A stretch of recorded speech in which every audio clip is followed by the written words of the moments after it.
Enough is when you know that the income that you're making is covering your needs, your basic food, clothing, and shelter expenses.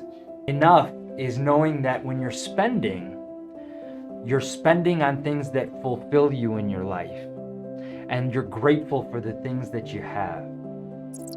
Enough is knowing that you're creating a gap between how much you earn and how much you spend so that you can plan wisely for the future.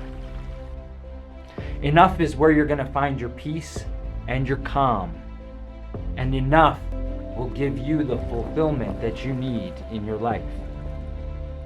If you're an employee that struggles with the paycheck-to-paycheck lifestyle, know that there is something that you can do about it.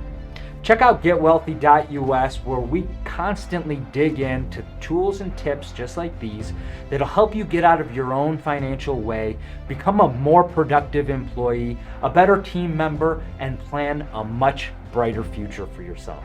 We'll see you there.